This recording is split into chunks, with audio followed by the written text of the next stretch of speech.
Welcome to Zen and the Art of Real Estate Investing, one of the fastest growing real estate investing podcasts in the world. What if you could learn from experienced real estate investors? Find out what got them to where they are now. Get insight into their daily habits and take these insights to inspire your own growth. Each episode, Jonathan Greene shares an in-depth look at the mindful approach to real estate investing. Jonathan is a lifelong real estate investor and the founder of Streamline, a data-driven, investor-friendly, independent real estate brokerage located in Madison, New Jersey. Whether you're looking to start from scratch, get to the next level, or just for a straightforward and honest approach to real estate investing, this is the free mentorship program you can take with you anywhere. Now, here's Jonathan. Welcome back to another episode of Zen and the Art of Real Estate Investing. Today I have a solo episode for you. I've been wanting to do more solo episodes, so you're going to be seeing them and hearing them more often, as I think it brings a unique perspective and allows me to drop in a 30-minute show instead of a 60-minute show for half the week. Today we're talking about how to make sure you are ready to invest in real estate. So it's somewhat of a beginner show, but I think it can apply to any asset class that you don't have experience in. This is where you might get nervous, and this is what we talk about, because it was been happening to me a lot as a real estate agent, and it was driving me crazy. So here's the show right now. This is episode 332 of Zen and the Art of Real Estate Investing, and it's another solo episode and something that is a drastic pet peeve of mine that has reared its ugly head multiple times in 2026 already. This episode is about how to make sure you are ready to invest in real estate.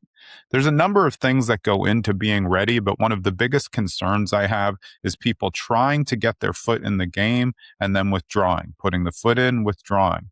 And it just drives me absolutely insane that you're going to a real estate agent who's going to help you. You know that they work on commission. Look, I've said a million times, most of them are not great, but if you get a good one, that's the whole point. You're there to help them, have you help them rely on the data that they can see, find you great properties. And the epidemic is finding a property and then winning, and then a complete and absolute utter meltdown.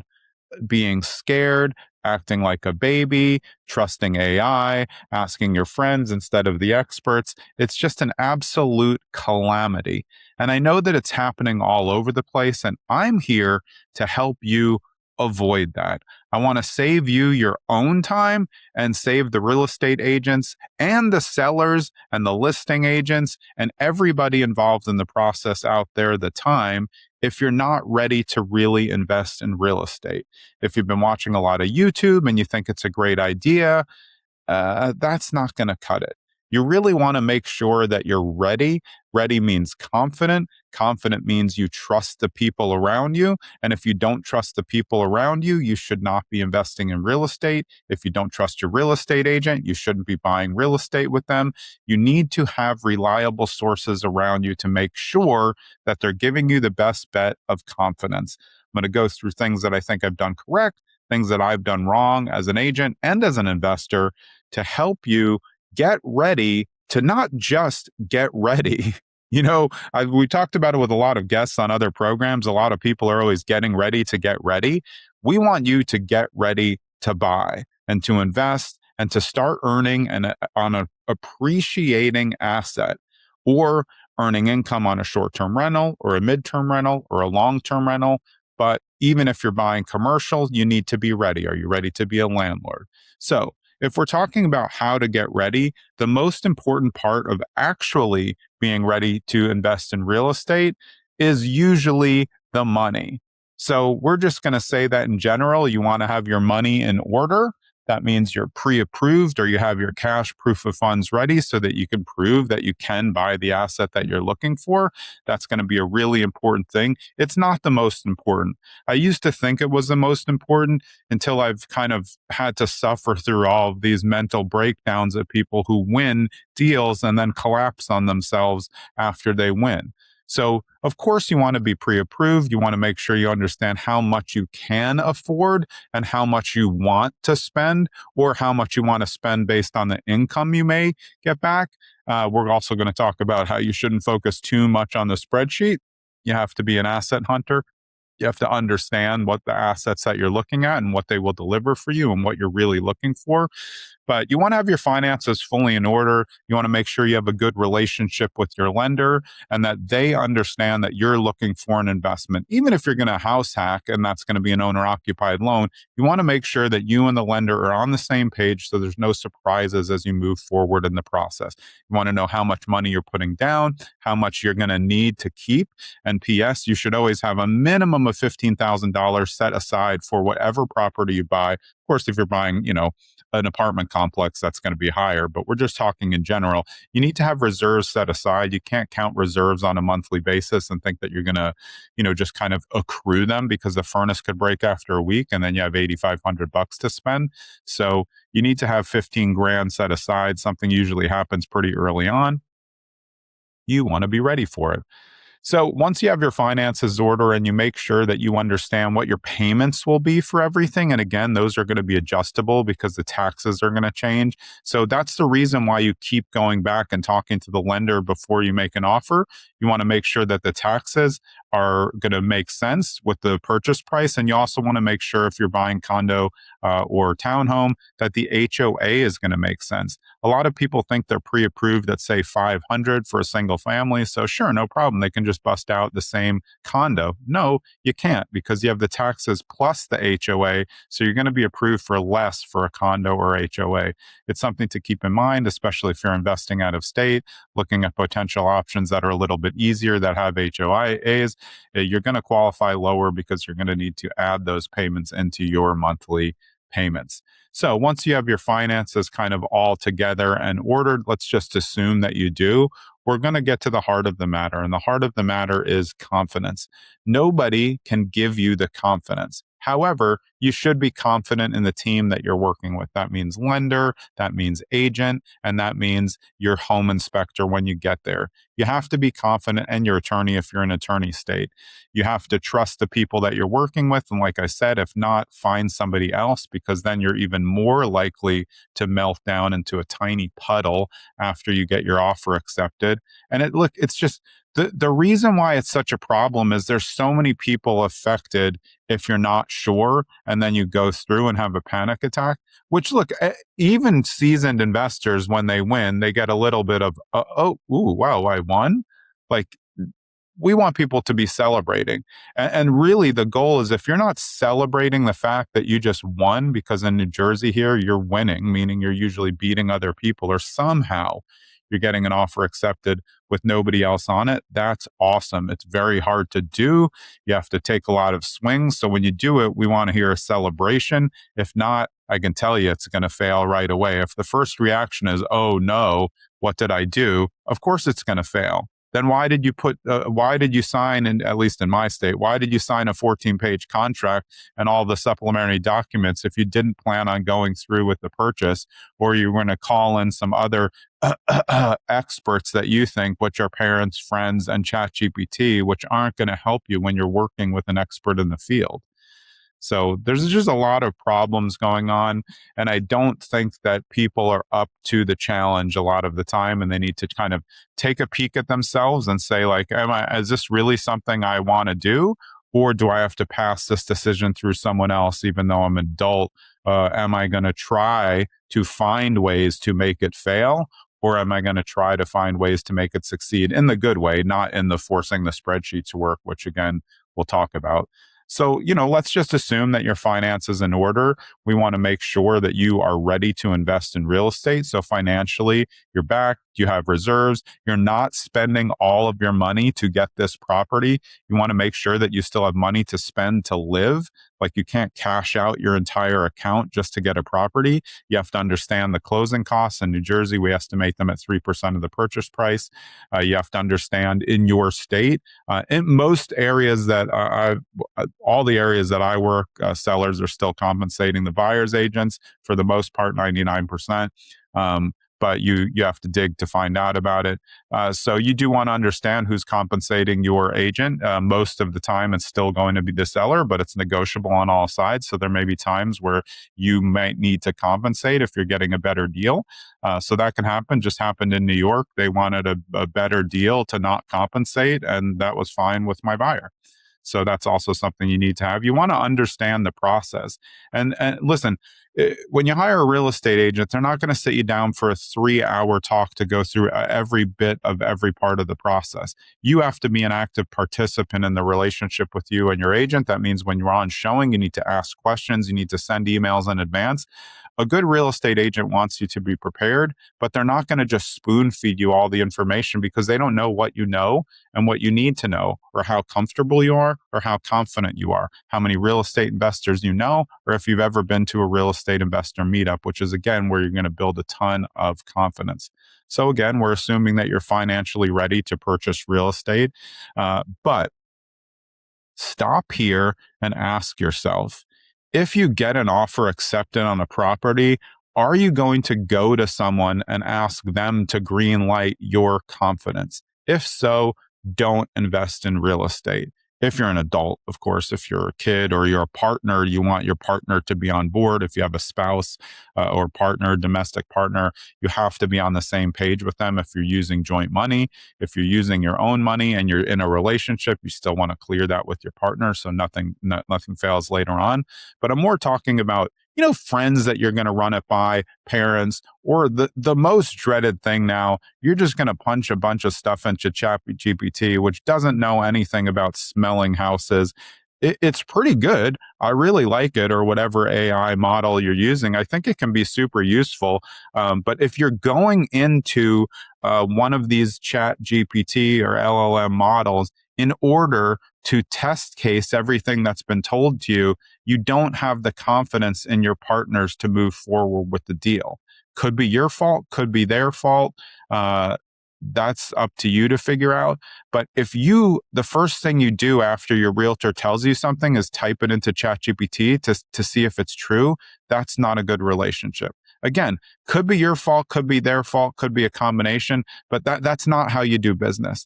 I don't go to my car guy, who's the best guy, shout out Ron Brown in Montclair. I don't go to him. I just tell him, tell me what it costs, because I trust him and we've built up a relationship over time. I don't ask him anything. I don't ask him, hey, I don't go into ChatGPT and say, hey, how much do engine air filters cost? I don't care. I've built up a trust relationship with him. He could do whatever he wants to either of my cars, and I'm just going to pay the bill. There's not one time that I've ever questioned a single thing, and that's because we built that relationship. And you want to do the same thing with your real estate agent. You want to make sure that you're testing them early on, but also that you're that you're respecting their time. A good real estate agent's not going to put up with your BS about wasting their time and asking to look at as-is properties when you're a first-time investor who's never done any cosmetic or structural work, and you want to look at dumps all the time because those prices match. No, you should get fired. You will get fired. You'll definitely get fired by me. And you'll get fired by even other agents who just don't appreciate their time wasted. Remember, realtors work on a commission basis. They may show you 20 homes, they may show you one, they may show you 50. They're not getting paid until closing. And then they're only getting a portion of that. A lot of people say, oh, realtors make so much money. If I buy a $600,000 property and they're getting 2%, that's 12 grand. P.S. The realtor does not get 12 grand. They have a split with their brokerage. There's tons of other fees. If they're on a team, some realtors may make like 3 grand off that if they're on a team. So it's time to open your eyes as a real estate investor, even if you're new to it, and even if you're a home buyer, and understand like this is how the business works. It's not the way that you think it works. Again, if you're looking to a language model to interpret everything that your realtor tells you, you're not in a good realtor-client relationship. Immediately stop or ask the realtor better questions when you're with them instead of kind of testing what they're telling you. That's just silly. You want to go to your cardiologist because you have a heart problem and then go back and pump everything into ChatGPT to make sure and then freak yourself out and then, of course you're going to melt down. It's no wonder you're melting down. It's because you don't have confidence in yourself. You may not be surrounded by the right people. In my cases, maybe I'm not the right fit because I don't have a lot of time for BS. But if you're not surrounded by the right people, Or if you just lack the personal confidence to move forward with the deal, it might not be anybody else's fault but your own. You just may be a baby. I mean, look, I'm just going to be honest with you. You just may not be ready personally and emotionally to handle a transaction of this size. Anytime somebody says, well, this is the biggest transaction I've ever made, I want to make sure XYZ, that's extremely valid, but it's also a way of pulling out right away. I can see all the signs from a mile away. It's not hard to see. And it's very, very aggravating when you spend all the time as an advisor to help somebody get to the exact property that they want, find a win, and then have them ask, did I pay too much? Hey, it's Jonathan. I hope you're enjoying this solo episode on how to make sure you are ready to invest in real estate. And if you enjoy the solo episodes, you might want to find other podcasts that I've been on as a guest, where I'm not the one asking the questions and I'm being peppered with questions. You can go to trustgreene.com/speaking and all of my podcast appearances are there. And there's a lot of them. And then down below, I have the YouTube videos. I love working with other hosts, and I love having them as guests as well. Let's get back to the show.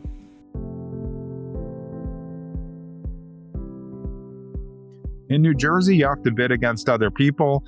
These two or more scenarios that I'm talking about, both were whittled down, so we were the only option. One was under list, which is incredibly impossible in New Jersey. The other was at list. Both deals failed, didn't even begin attorney review, fired both clients right away, had to brutally apologize to the listing agent for wasting them time and having their client, the seller, sign an offer, get excited about moving forward, just to have the buyer, again, fall down on themselves 1 second after getting accepted. And it's pretty clear, like I said before, if you call a client and say, hey, your offer's been accepted, and they're like, instead of, yes, oh my God, this is so awesome, thank you so much, it's going to fail. It's going to fail. Anything besides celebration, you're just waiting for failure. If you're going in an attorney state and you're going to do attorney review and attorney review is not smooth, definitely going to fail. Because if attorney review and pre-attorney review is not smooth, just wait till home inspections when you get a 100-page home inspection report about every little tic-tac that's wrong with the home. This is why you cut the client off, in my opinion, right away and say, look, it's clear that you're not ready to buy real estate. It's a big investment and you're putting everybody in jeopardy in this transaction. For a seller, their agent could go market an attorney review or even market under contract. And you the whole time are thinking, oh, how can I get out of this? How can I get out of this? And then they have days on market where they could have sold the property to someone else, where they selected your offer over others and then you screwed them over. It's a cooperative process, in my opinion. I'm not someone who represents a buyer and says, like, oh, let's just screw over the seller and get it for the best price. That's not how real estate works. That wouldn't build me a great reputation as a real estate agent. And every time that I sign my name to an offer for somebody and then they pull out of the deal, it affects my reputation. My reputation is on the line. I've built it over many, many years, and I'm not willing to sacrifice it for somebody whose parents don't like the property, or the parents have to see it to get a green light. You have to do these things before. Do not write and sign a contract if you have somebody that you want to show it to before. Just make sure that you get in before we write the contract. This is not hard. So meltdowns are really about personal confidence, as I've said. And I think it comes from a lot of sources. It comes from how you grew up. If your parents are someone who you're involved with and they're going to have their feedback on your property, they likely came from a generation that invested differently, where they always could get deals on real estate and rates were even higher. But most people now, if you're, 25 to 35, you talk to your parents and they're like, I would never, pay over list price for a property. Meanwhile, where I am, everything sells over list price. Probably 80 to 85% of homes in most of these counties in northern New Jersey are selling over the list price. And, some are artificially priced low, but most it's just a supply and demand issue. So if your parents are going to, or friends are going to say, oh, no, you only get deals, then you're going to be the ones who are, emailing us foreclosures when you've never even done a flip or renovated even a part of a kitchen. It's just not a good match for you. And again, you have to have the trust in your agent. If you just pick an agent off of Zillow or somebody because you use your cousin, that's not going to help you. If you want to be a real estate investor, you have to work with an investor friendly agent who invests themselves, works with other investors, knows all of the angles, understands what a good deal is, understand where the repair cost is, knows what to look for to see what could be a potential disaster. And P.S., you are always protected by home inspections. So I don't want you walking in thinking like, oh, well, I can get out of it in home inspection. But yeah, if the inspection turns up a disaster, you can try to negotiate. And if the seller doesn't agree, you can part ways. That's real estate. But if you get your offer accepted and then first thing you say is, I'm really worried about inspection. Okay, that's the whole point. Is it worth it to at least spend the money? And you will have to spend money on doing an inspection. In some areas could be 500, in some areas could be 1,000, depending if you're doing a multifamily. Yeah, you're going to throw out some money. So it has to be what I would say a property that's worth kicking the tires on. And sometimes those come with a few warts. That's just how it goes. If you're an investor and you're looking for a good deal, you're going to have to kind of justify to yourself, is this worth it? Is it worth it to go through and get to inspections just to see what's wrong? If you like the property enough, of course it's worth it. You're going to get a huge learning lesson if you go through your first or second home inspection, see what's wrong, even if the property doesn't work out. Maybe you lose $600. That's just paying for education right there. Instead of following gurus on TikTok and allowing ChatGPT to tell you what to do, maybe just get through the process. And if the process fails, no big deal. But, cold feet is embarrassing. It's embarrassing if you're in a relationship, cold feet for wedding. It's an embarrassment for everything. Don't get a speaking engagement and then melt down before you do the speech. Just get nervous and get through it. There's just times where a lot of people say, you got to put on your big boy or big girl or big person's pants. Just pull them up, put them on, and get to it. If you got to the stage with somebody that you're willing to sign a contract to buy the property, you should be ready. If not, don't do it. No one's pressuring you with a gun to your head to sign a contract. There's no deal out there that's the best deal that's ever going to happen. And if a realtor tells you that, don't believe it. There are some really good deals out. These 2 deals in 2026 where my buyers melt down, very solid deals. Again, they would be pending inspection, but one was a turnkey multifamily, which is pretty impossible to find. The other was a very interesting property in a great location that definitely had some issues that we may or may not turn up in inspection, but I would have kicked the tires on the deal. I definitely would have knocked down the multifamily because you have the opportunity to do midterm rentals. Look, there's risk involved in real estate. It's not risk free. You try to you cull the risk as much as possible by setting yourself up with a good team of individuals with a lot of knowledge, a good lender who understands what you're trying to do, a good realtor who works with investors, understands investments, isn't going to push you to make any offer, and is willing to say no to you when the property isn't going to work. And that's an important thing. If a realtor has told you no before, like, yeah, you know what, this one's not for you, it doesn't look good, the numbers don't look good, then when you win, why would you question the realtor? Kind of just like silly. They've already shown you that they don't have commission breath, and maybe your realtor does have commission breath. Maybe they're pushing you to buy a property and you have to decide why. Is it because the numbers really are so good and this opportunity is rare? That's possible. Or is it because they just want to get the commission? Also possible. Like I said, meltdowns can come from a lack of information coming from both sources. So you have to look in the mirror if you're the agent. You have to definitely look in the mirror if you're the buyer who's just feeling not ready to make a purchase. But if you're not ready to make a purchase, go to open houses and don't waste a realtor's time because they get paid by commission. It's just not fair. It's not fair to the sellers for you to play around like you're going to make an offer when in your head, you're not ready to make an offer. They're sitting around for a day and a half waiting for you to decide whether you can actually sign the paperwork to send an offer. It's just not fair to the other parties. And if you don't have a universal point of view in a real estate transaction, definitely not going to work with me. Fired somebody last year for asking if they could contact the seller directly outside and see if they could come up with a way to schmooze them into taking their low offer. That just means that the other parties would be aggrieved in there, the other buyers that were making offers. So that was an immediate fire for me. But that's me. I've been in the business for a long time. I can really do what I want. I run my own independent, data-driven, investor-friendly brokerage. So, I have a little bit more leeway. And I also live by ILDNC principles. Look it up. So you, let's say that you have the confidence, but you're just worried. Let's go to the reasonable point of view. You get the call that the offer is accepted. You're like excited, but you're also about to crap your pants a little. That's fine. It's just about what you're going to do with the urge to do that. Are you going to proceed like an adult? Are you going to take a breath? Say like, hey, wow, it took me a long time to get to this. I did 14 showings, made one or two other offers. I did like this property is good.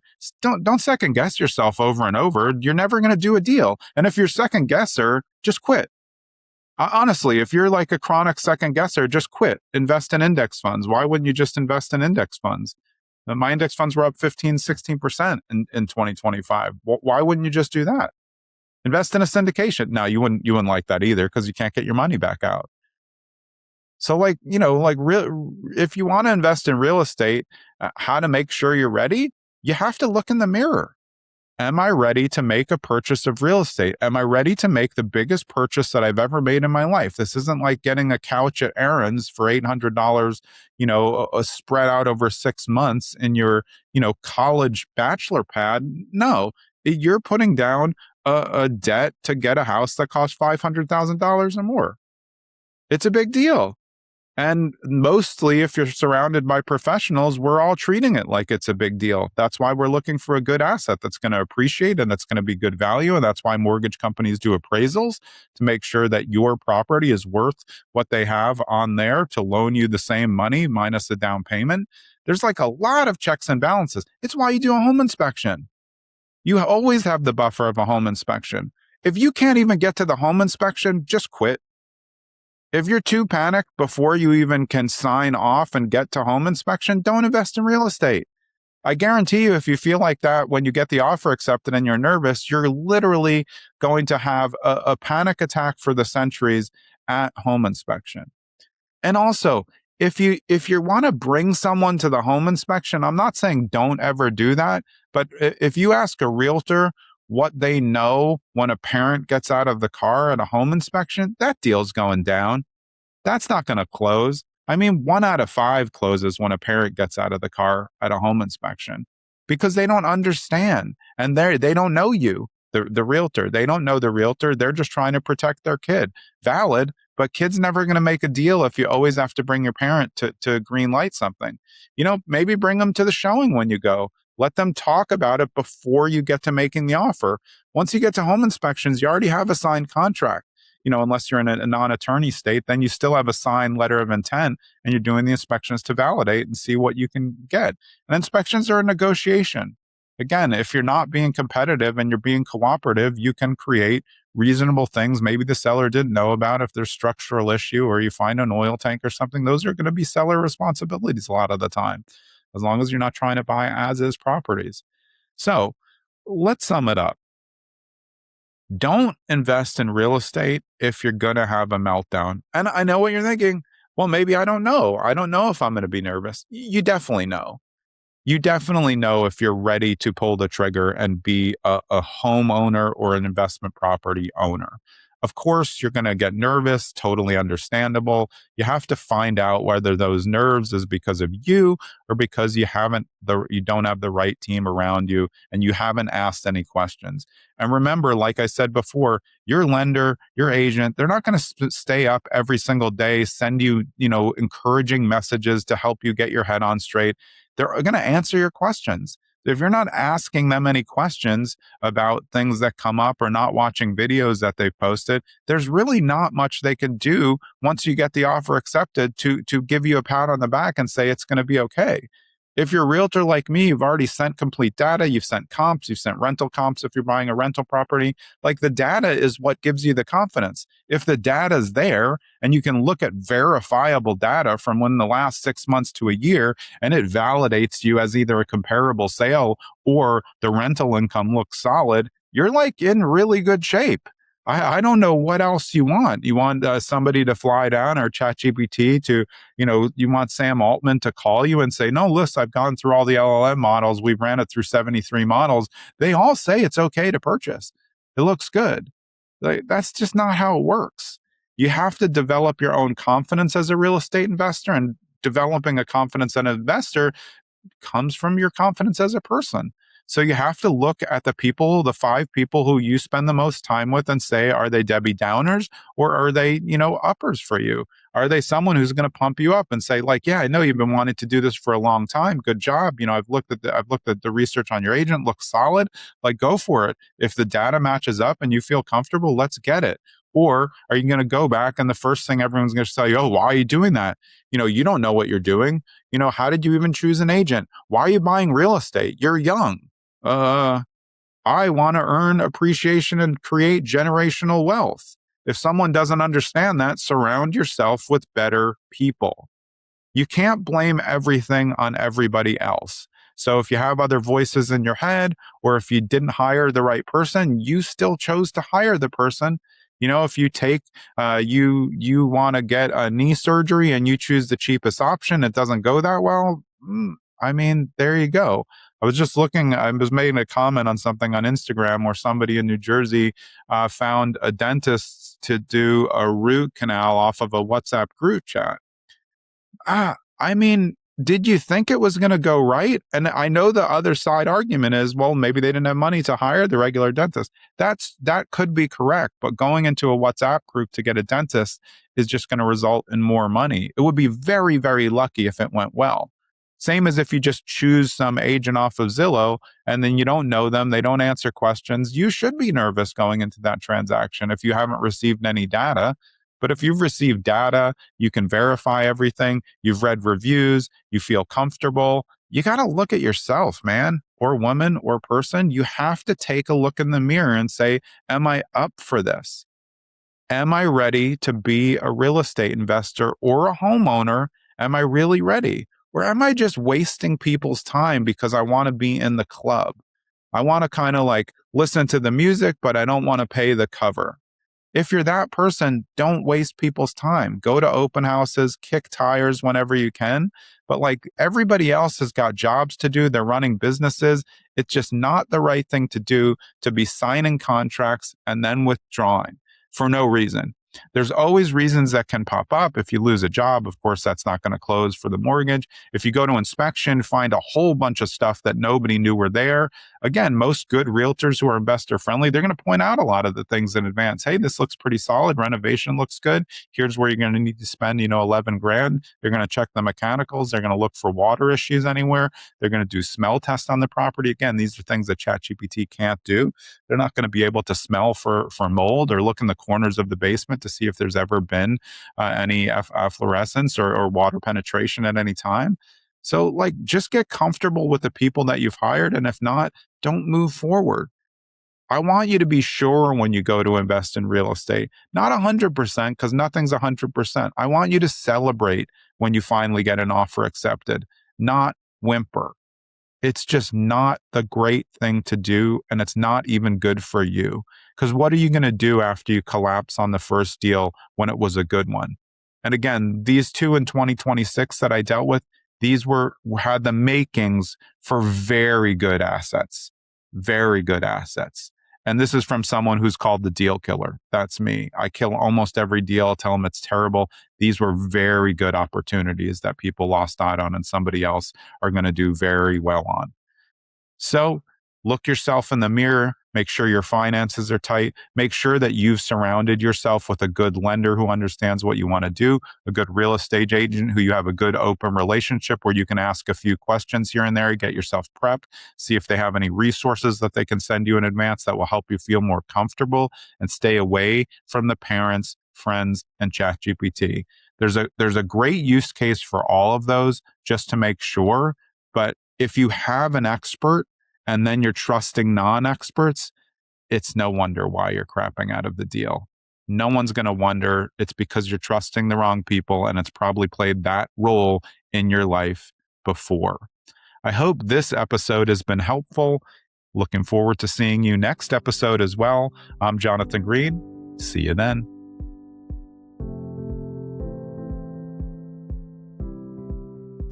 Thanks for sticking around to the end so you can get a preview of who's coming up on episode 333 of Zen and the Art of Real Estate Investing. And it's Bob Knakal of BKREA. Bob is an absolute legend in the New York City commercial real estate game. He's been at it for longer than you can imagine, and you may have even seen him on Ryan Serhant's reality show where he shows Ryan the map room. If you know, you know. I can't wait for you to hear this episode with Bob next time. See you there.